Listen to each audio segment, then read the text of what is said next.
पूर्वा सन्ध्या प्रवर्तते उत्तिष्ठ नरसार्दूला कर्तव्यम् दैवमान्विकम्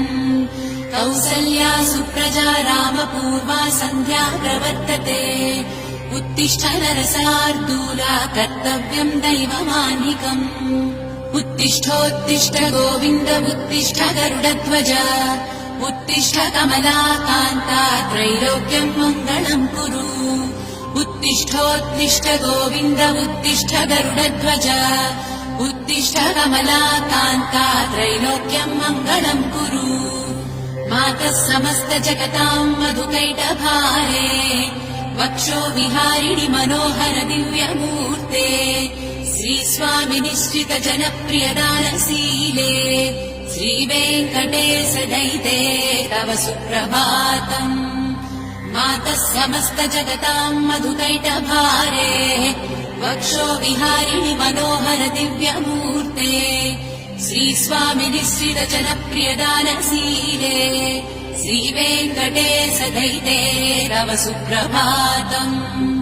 तव सुप्रभातमरविन्दलोचने भवतु प्रसन्न मुख चन्द्रमण्डले पादयुगमर्चयितुम् प्रपन्ना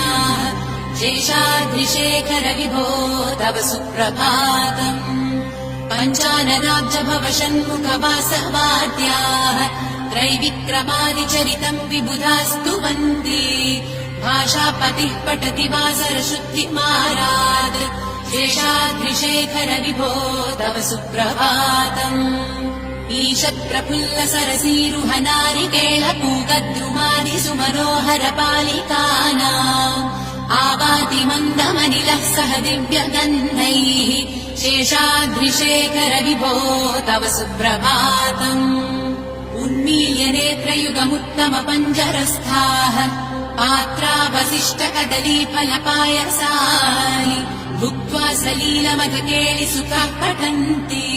शेषाद्रिशेखर विभो तव सुप्रभातम्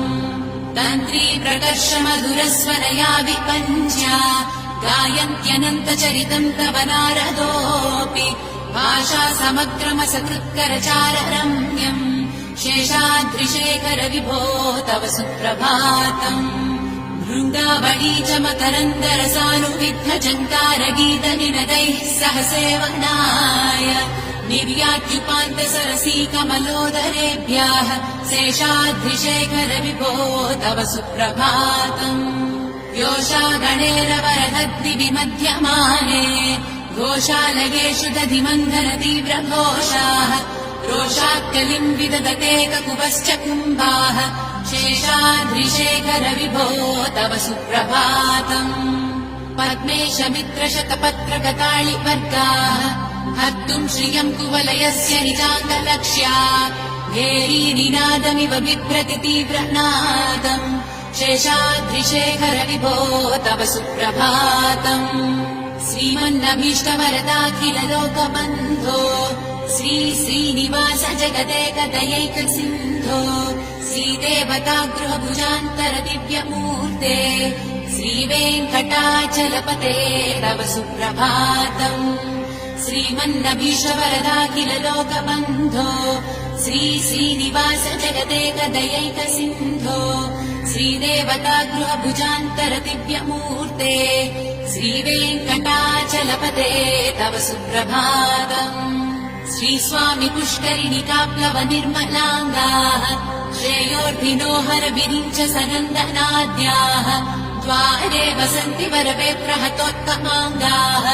श्रीवेङ्कटाचलपते तव सुप्रभातम्